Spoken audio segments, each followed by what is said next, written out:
If this is not foul play, this is definitely an accident. It totally destroyed my stomach and my lungs. And what I found out is it was stuck in my belly all over.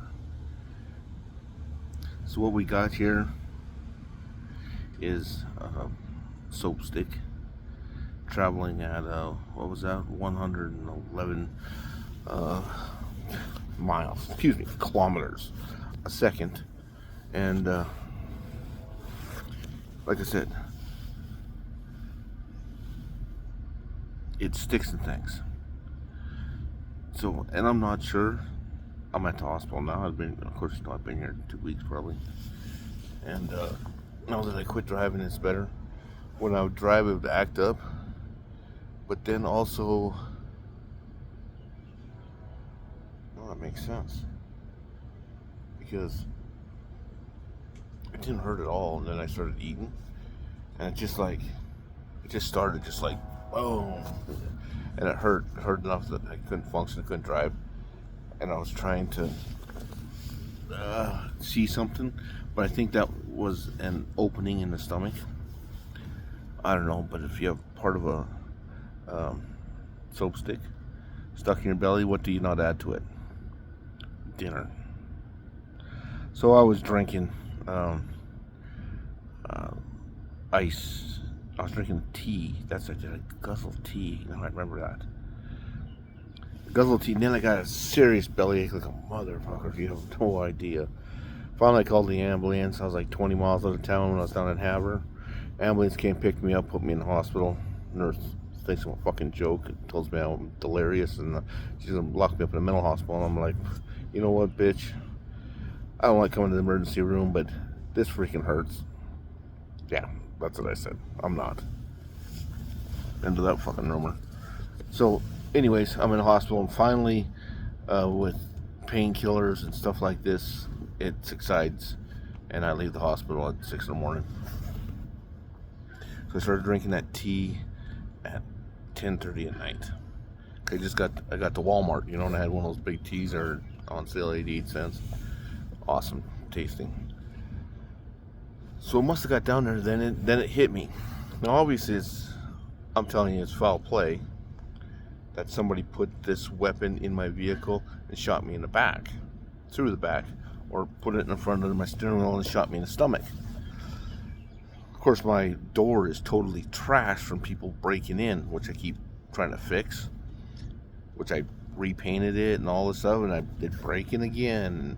And when they break in, I call the cops and tell them they're breaking in, and I think they're dropping a weapon or a bomb in my truck, making a thing. Okay, point 2. A natural gas accident. Soap stick, okay? Either way, it doesn't matter. What, both of them at the same time could be also. I don't know what to say besides, if other people are having problems like this, especially driving, you gotta quit driving right away. Or you gotta find something that you can drive. Of course, you know what I was driving, and I understand that I'm driving probably the best, but at this age, you do not know where the security holes are. Always everybody and their freaking grandma can get into my vehicle. It's one of my problems. But whether or not, I think they call them Slim Jims, which you got to find something to block that for me. Dave? Andrew? Thanks. Clint? Somebody find something to block that so they can't Slim Jim into my vehicle. Somebody keeps breaking in. Whether they set up a weapon, whether they set up little bombs, whether I drank it or I got shot from an oil and gas well, it doesn't matter. It totally fucks the stomach up. It killed me right there. I crawled around, I rattled around, I took my freaking shirt off. It was so freaking painful, not matter. It doesn't matter, and I tried to cover up, and then I was freezing at the same time. You have no idea how painful that is.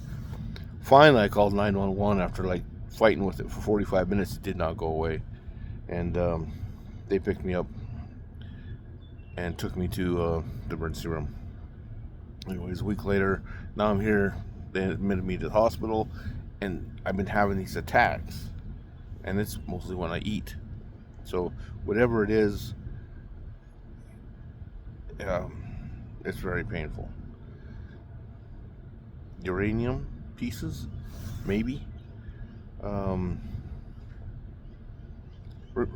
Lonnie, I was up in jail, and Lonnie was in jail. This is quite a while ago, and he had something stuck in his hand, and he used to flick it. You know, Lonnie Moore. Okay, well, he used to flick that thing in his hand. I think he did piss me off. Not really, but kinda. Just because we're all high school buddies, all that crap. And when he would flick that with his fingernail, he would shoot something across the goddamn room, would hit the wall and jump back, and it would hit me, And I was up there for 2 weeks. This is like 3 years ago. I don't know. Judge make another mistake. That's why I was up there. It didn't matter why I was up there, but I was up there, and every time he did it 3 times. As soon as he started flicking that thing, it would shoot something. It must have been a sliver, a uranium sliver stuck in his hand, and he would flick the thing out of his hand. It would shoot the wall, and then it would bounce back and forth in that jail up there. Yeah, I'm not kidding. So let's say I have one of those stuck in my goddamn stomach. That could be something that's giving me problems too. Then there's of course, soap stick compressed. That was shot into my stomach, because sometimes it feels dusty and hairy. Don't forget foul play, because I mean it. Those motherfuckers are bastards, whoever's running that shit. You have to listen, because it's coming back to your area. And Jay's been around a lot longer than I have, but you understand a lot more about all these people than I do. They don't like me. They planned it, and that's because I'm the hair of the waterland. I am the hair of the waterland. No, Clint can't be a hair, but he's not the eldest. It's strictly by a computer-made situation. You know what I mean? Yeah, I got lucky. Anyways, he's had a hard enough time too, and all those things follow us in our family. That makes us into freaking bastards. And we are not, really. We're trying to be good people. And I don't want to speak for Clint, but I'm sure, because I know him, and he's family, and we are good people. But people make us bad people. Because they want the oil and gas, hair. We run the water. We run the water. Which it doesn't need water in this situation. It's just the mentality of other people. So here's what I'm going at. Those wells are exploding. Soap sticks could make an explosion. Getting hit with that, or eating that, or having that stuck wherever it's stuck at. This is why I get to this, is because if it's stuck in my stomach, when I drank the milk and I bit the cookie, the poison cookie I thought it was, which was actually just the milk hitting the soap stick and starting to activate, which takes that little compressed thing and expands it. Well, if it came out of a wellhead that had rusty, what do you call those? I wanted the